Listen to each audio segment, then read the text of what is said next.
Bom, então na aula de hoje a gente vai ver regressão e correlação, tá? A parte inicial que eu vou passar para vocês, na verdade, vocês já tiveram na estatística básica, tá? Mas eu vou relembrar aqui. Por quê? O objetivo principal hoje é regressão na análise de variância, tá? Que é bastante útil, vocês acabam utilizando muito na área de vocês. E depois, e na próxima aula, por isso que eu fiz essa pausa entre fatorial 1, na parte de fatorial que a gente começou, e a outra parte de fatorial, porque a gente acaba usando muito no fatorial também, tá? Nos desdobramentos, enfim. Um dos fatores pode ser quantitativo, e a gente vai precisar usar correlação e regressão, tá? Então, inicialmente, eu vou passar a parte mais de revisão, tá? Da parte de correlação e regressão que a gente viu até então. Bom, então a gente acaba estudando na estatística básica, a gente estudou bastante as medidas de variabilidade para um conjunto ou para uma variável, né? Porém, a correlação e a regressão, eles são extremamente úteis quando a gente quer saber a relação entre duas variáveis, né? Por exemplo, uma variável dependente, né? Ou uma variável resposta, que no nosso caso a gente já está falando muito sobre essa variável resposta, que é a variável que a gente quer entender, né? Eu quero entender a produção de alguma coisa, eu quero influenciar na produção, eu quero ter melhor produção, eu quero ter mais produção, né? Então é essa a nossa variável dependente. Quem influencia para eu ter mais produção? É isso que a gente está tentando fazer até então, né? Inclusive no fatorial, quando a gente está querendo saber qual é o melhor tratamento ou não, né? E aí a gente vai ter uma variável, então, independente, que no nosso caso do fatorial, análise de variância, são as variáveis que a gente está observando lá, os tipos de diferentes tratamentos, os fatores, né? Então, é a mesma situação, só que, né, a gente vai ver aqui que a regressão e a correlação é para quando eu tenho duas variáveis quantitativas, essa regressão e correlação linear simples que a gente vai usar, correlação de Pearson, é para quando a gente tem duas variáveis quantitativas, tá? Então, a correlação, ela determina o grau de relação entre duas variáveis, né? A gente quer saber se existe uma relação entre elas, se uma influencia a outra ou não, né? E a regressão, ela procura, então, descrever, né, utilizando uma equação linear, descrever a relação entre essas duas variáveis, tá? Então, o estudo de regressão exerce papel relevante no campo da estatística experimental de sua ampla aplicação e interpretação, né? Então, a gente quer realmente estabelecer a relação funcional entre uma variável dependente e uma variável independente ou mais de uma variável independente, né? Pode ser que não seja só o nitrogênio que vai influenciar, né? Potássio, blá, blá, blá, diferentes doses, espaçamento, né? Então, eu posso ter mais de uma variável independente. Aqui eu vou ilustrar para vocês. Então, é um exemplo que a gente teria aqui, né? Eu tenho 5 parcelas, 5 observações, e eu estou observando doses de nitrogênio, né?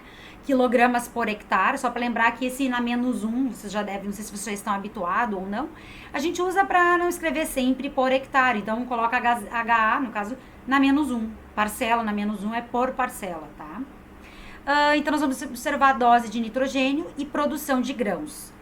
Porém, para eu poder fazer essa análise, a gente sempre vai observar os dados aos pares, né? No caso, o que seria esse pares aqui? Dose, para cada dose, o valor que eu teria de produção, né? Para dose, valor de produção, tá? Então, a gente teria esses dados aqui e eu quero estabelecer a relação entre eles. Qual seria a minha variável dependente? Eu quero tentar entender o efeito das doses crescente, conforme eu vou aumentando as doses. Vai aumentar a produção de grãos ou não? Então, a produção de grão seria meu Y, minha variável dependente, ou a variável resposta. E dose de nitrogênio, a variável independente, né? Ou explicativa. Bom, para poder fazer análise, depois eu faço análise com todos os conceitos. Então, a gente vai estudar o coeficiente de correlação de Pearson, que é para duas variáveis quantitativas, que no nosso caso é duas variáveis quantitativas. A gente vai... A coeficiente de correlação, se fosse calcular, seria essa fórmula. O coeficiente de correlação, o coeficiente é um valor, então, entre menos 1 e 1, tá? Quanto mais próximo de menos 1, né, ou melhor, a correlação, o valor negativo, né, de R, representa que a correlação é inversa, conforme aumenta, a outra diminui. Correlação exatamente igual a menos 1 seria a correlação perfeita negativa. Correlação igual a zero significa que não existe correlação, ou quanto mais próximo de zero, pior é a correlação. Correlação positiva significa que as variáveis são diretamente proporcionais, conforme uma aumenta, a outra aumenta, né? E correlação exatamente 1 seria perfeita positiva, tá? A gente pode fazer então uma inspeção gráfica. Isso é útil quando a gente tem muitas variáveis explicativas, né? No caso aqui eu só teria doses de nitrogênio, mas se eu tiver outras doses e outras situações que eu quero observar, o ideal é fazer gráfico um por um para ver qual teria indicação de correlação e regressão ou não teria, porque as que não teria a gente já exclui antes de fazer as análises, tá? E a gente também tem que testar, né? É claro que quando eu faço a correlação e a regressão, a gente testa essas hipóteses. Eu não posso sair afirmando que aquela correlação é significativa sem olhar o teste, tá? Que a gente vai ver depois também lá na análise. A gente não vai fazer à mão, né? A gente vai fazer no Excel ou no Sysvare. E o coeficiente de determinação, tá? Que é o nosso coeficiente de correlação ao quadrado, que ele mede, na verdade, o quanto que a variável independente ou a variável explicativa explica a variável dependente, né? Qual é a porcentagem de explicação? Tá? Ele também dá a relação de ajuste da equação, tá? Então, R quadrado, ele assume valores entre 0 e 1, ele vai ser sempre positivo, porque ele vai levar o valor de correlação, mesmo que negativo, ao quadrado. Então, vai ser 100%, né? Então, no caso, se fosse 100%, quer dizer que 100% da variação de y, que é a variável dependente, em função da variável independente, né? Explica 100%. Se o r quadrado fosse 0,5, a equação de regressão, né? Ela explicaria somente 50% da variação de y em função da variação de x. Os outros 50% seria devido a outros fatores, né? Ou da variação não explicados por essa relação. Se o r quadrado é igual a 0, não há relação entre as variáveis x e y, tá? Bom, a regressão, então, ela quer dizer que é uma função, tá? Eu vou expressar a relação entre essas duas variáveis por meio de uma função, né? Se for, então, uma regressão linear simples, vai ser uma equação de primeiro grau, y igual a mais bx, mas eu posso também ter uma função polinomial, né? Quadrática, cúbica, exponencial, né? Enfim, posso ter outras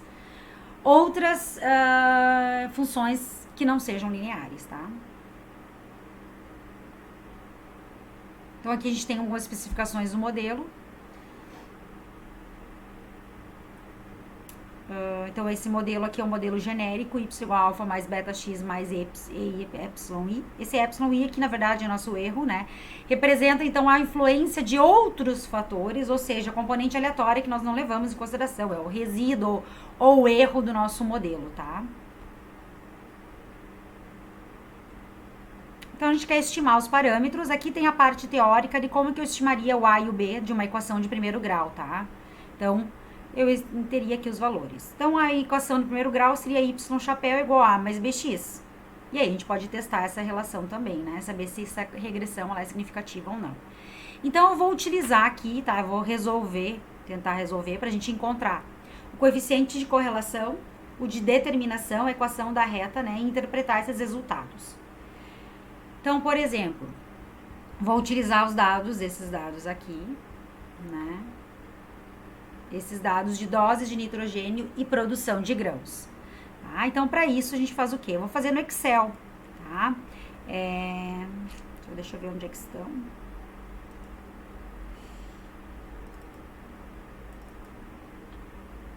Então, nós temos aqui. O que eu fiz? Eu coloquei parcela 1, como tá lá, né? Lembrando só os dados. Ó, dose 0, 50, 100, 150, e coloquei os valores ali.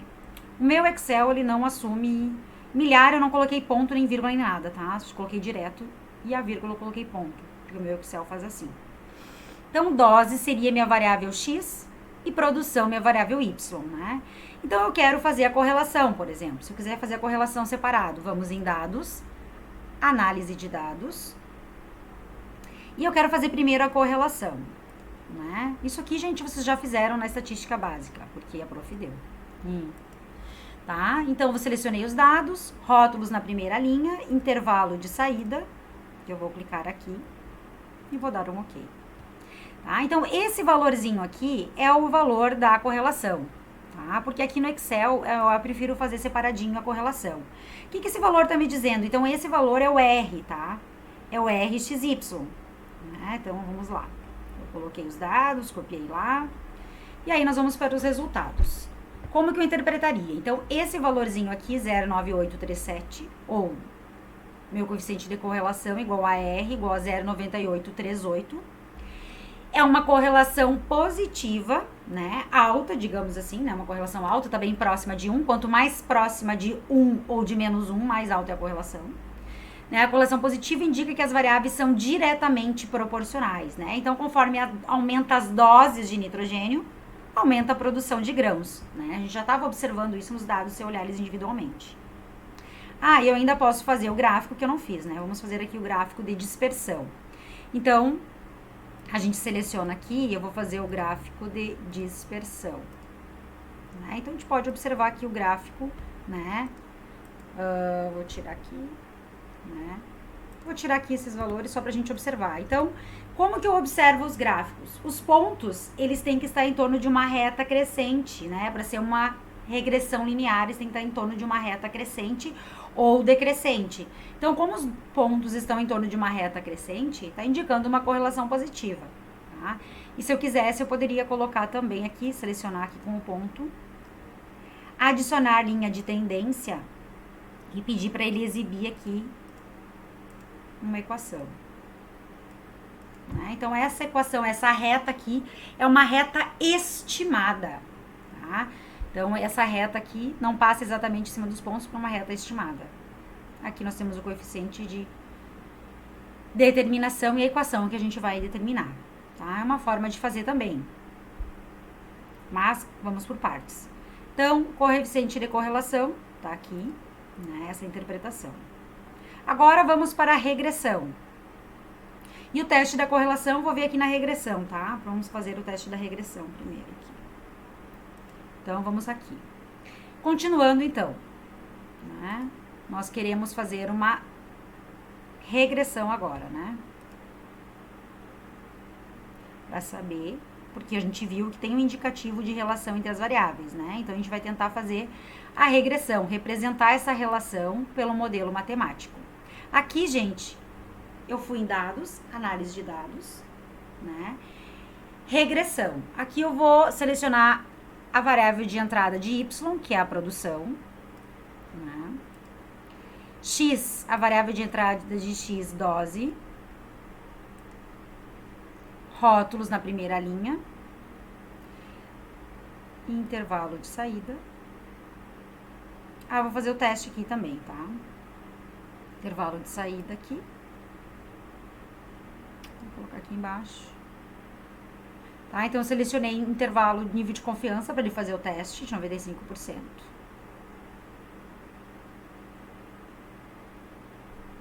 Acho que vai dar um erro. Não. Bom, então vamos lá.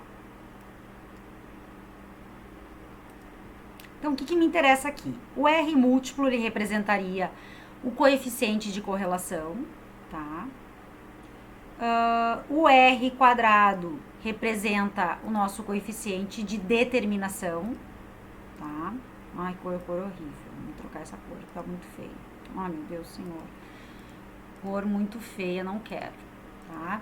Então, aqui esse R quadrado, que eu não vou conseguir colocar, tá? Mas seria o R chapéu quadrado, tá? Que é igual ao coeficiente de determinação, que a gente já vai ver. Então, só tô tirando os valores que a gente vai ter que observar. E aí, eu vou ter que olhar se essa regressão que eu estou testando, ela é significativa. Então, eu vou olhar aqui para essa regressão, tá? Então, como P, né, menor que alfa, que eu tô testando 5%, né? A regressão é significativa. É significativa. Tá? Então agora eu vou olhar quem que eu quero montar? Eu quero montar a equação de regressão linear, que é a, né, equação mais básica, que é a equação y igual a a mais bx. Então, eu quero encontrar essa equação aqui, ó, y chapéu. Chapéu, por que a gente vai usar y chapéu? Porque só o y, né, são os dados originais, são os dados observados, que eu olhei na variável real, nos dados reais, tá? Então, quando aparece y chapéu, é a estimativa que a gente está tentando. Nós estamos construindo um modelo, né, utilizando dados amostrais. Então, a gente vai criar um modelo que é uma estimativa, né? Então, vai ser y chapéu igual a mais bx. Então, eu preciso encontrar quem? Os valorzinhos de A e os valorzinhos de B, para montar a equação, para montar essa relação entre doses de nitrogênio e produção de grãos. Tá? É isso que a gente quer fazer. Então, vamos lá. Da onde sai isso? Como eu copiei aqui, né, gente, tá? Copiei para cá, né, do Excel para cá. Então, a gente vai ter os coeficientes, ó. Esse valorzinho onde diz coeficiente da interseção vai ser sempre o Azinho e o de baixo vai ser o Bzinho, né? Então, a minha equação vai ficar, já tá ali, mas eu vou escrever de novo, igual. No lugar do A, 1960,9, para arredondar para uma casa, né? O coeficiente de B é positivo, porque a nossa correlação é positiva, então esse coeficiente vai ser positivo, então mais 7,7x. Então, essa é a equação que está representando a relação entre doses de nitrogênio e produção de grãos, que é profitalizado. Então, esse é o meu modelinho, tá? O que representa o Azinho? Esse A, esse valor que está sozinho, ele representa o quê? Quanto seria a produção se eu tivesse dose zero de nitrogênio? Então, na dose zero, quando x igual a zero, né? Então, quando x igual a zero, a produção vai ser 1960,9, a produção estimada, tá? E o que seria a interpretação do B? Eu vou colocar aqui que eu acho que faltou, né? A interpretação do B, que é 7,7, que é sempre o que acompanha o x, que é o que faz a reta crescer ou a reta decrescer, né? É o que vai fazer o efeito. Como é positivo, vai fazer a reta crescer, tá? Então, o que seria a interpretação desse meu B, né? Ou do meu coeficiente angular da reta? Então, para cada aumento de uma unidade em X, né? Para cada aumento de uma dose de nitrogênio, né? Vai aumentar 7,7 na produção de grãos de Y. Então, se eu passar para uma dose 1, aqui, vai aumentar 7,7 na produção de Y. Tá? Então, esse é o efeito, digamos assim, é o efeito de cada aumento de uma unidade na dose. Tá? Então, e o coeficiente de determinação, que é o meu R quadrado, que deu, então, da onde que saiu esse R quadrado? Ele saiu desse valor aqui, né? 0,96, que a gente sempre vai usar ele em percentual, então vai ser 96,78%. Então, a explicação do meu coeficiente de determinação é que 96,78% da variação na produção é explicada pela variação nas doses, tá? E o restante, que seria 3,22%, é devido a outros fatores. Tá? Então, esse R quadrado, a gente vai ver que ele é super importante quando eu tiver que escolher o melhor modelo também. Porque ele vai me dar o grau de ajuste da reta. Qual é a melhor reta, né? Então, a gente vai querer sempre que tem maior R quadrado. Na hora de comparar, a gente quer saber qual é que explica melhor, qual é a função que está sendo explicada melhor. É uma cúbica, é uma quadrática, é uma linear, tá? Então, é isso que a gente vai ser importante depois. Então, gente, a gente vai ter a regressão linear simples na análise de variância. Então, no meu experimento, muitas vezes eu vou precisar utilizar lá, num dos fatores, por exemplo, a gente vai ter que usar a regressão. Quando que eu vou usar a regressão na análise de variância? Quando os tratamentos forem quantitativos, né? O que significa isso? Que nem quando a gente já teve lá na fatorial, por exemplo, doses crescentes de um fertilizante ou de um fungicida, datas de semeadura, por exemplo, né? E claro que eles têm que ser com mais de 2 níveis. Então, quando eu tenho um fator que ele é quantitativo, tá? Eu tô fazendo um experimento, né? Lá, de análise de variância, e o meu tratamento ele é quantitativo. Um deles é quantitativo e o outro é qualitativo. Um são doses de um fertilizante e outro é tipo de uma variedade de alguma coisa.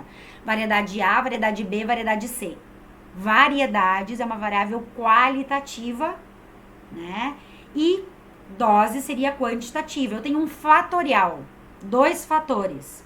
Um é um fator quantitativo. Então, na hora de fazer as comparações, eu vou ter que usar regressão. O outro é qualitativo. Na hora de comparar, eu vou usar Tucking, tá? tá? Então, é por isso que é importante. Então, quando os tratamentos forem quantitativos, o ideal é fazer regressão para comparar as doses, né? Os efeitos de uma dose, quando eu passo de uma dose para outra, tá?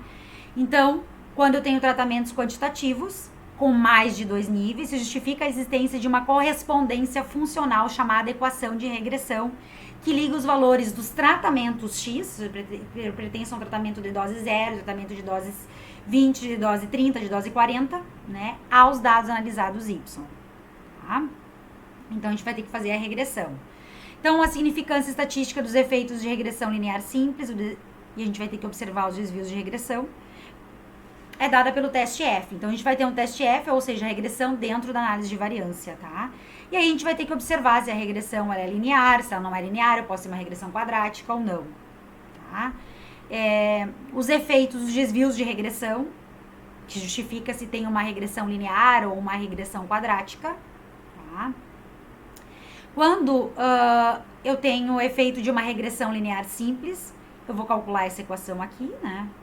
Para se obterem os valores médios esperados de tratamentos. Então, aqui a gente quer comparar quem? A gente quer estimar a média esperada de tratamentos. Por exemplo, a gente vai ter lá o nosso experimento para dose 20. Né? A gente vai ter observação 1, observação 2, observação 3. Mas eu quero saber a média esperada, a média observada naquele tratamento, né?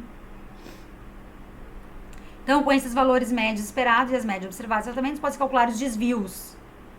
E esses desvios a gente vai ver se a gente olha esses desvios, claro que agora eu tô falando não vai fazer muito sentido.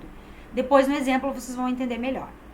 Então os desvios de regressão a gente olha para saber se eles são significativos ou não. Se não for significativo, ou seja, se esses desvios que a gente for olhar lá for maior do que alfa, aceita H0, não são significativos, então a gente vai usar uma regressão linear, justifica a regressão linear. Quando ele for significativo, que a gente for rejeitar ele, que o P for significativo, a gente pode usar uma... Ele não justifica uma regressão linear, vai ter que ser quadrática, cúbica ou alguma outra função. Tá? Que eles chamam, então, de métodos polinômios ortogonais. Tá? Então, aqui a gente tem um exemplo de uma análise genérica de uma tabela de variância de regressão linear, quando eu tenho uma regressão linear. Tem um grau de liberdade, como é que seria aqui. Tem um exemplo aqui, mas eu não vou entrar em detalhes. Depois vocês podem olhar com calma. Polinomiais, né? Os modelos polinomiais de ordem 2 ou superior. É quando não tenho mais uma regressão linear. Tenho uma regressão que segue um modelo polinomial, que pode ser de ordem 2, de ordem 3, enfim, né? Então, de ordem 2, ou uma função quadrática, como a gente chama também, seria assim. Então, eu tenho que estimar o B0, o B1 e o B2. Não é mais B0 e B1. Então, B0, B1, B2. Porque vai ser a constante, mais o valor que vai acompanhar x, mais o valor que vai acompanhar x quadrado. Quando eu tenho uma cúbica, que é uma de terceiro grau, vai ser a constante, mais um valor que acompanha o x, mais um valor que acompanha o x quadrado, que é a quadrática, mais um valor que vai acompanhar a cúbica, né? Então, é isso que a gente vai tentar ver. Então, nos estudos de campo biológico, a equação de segundo grau é uma das mais interessantes, tá?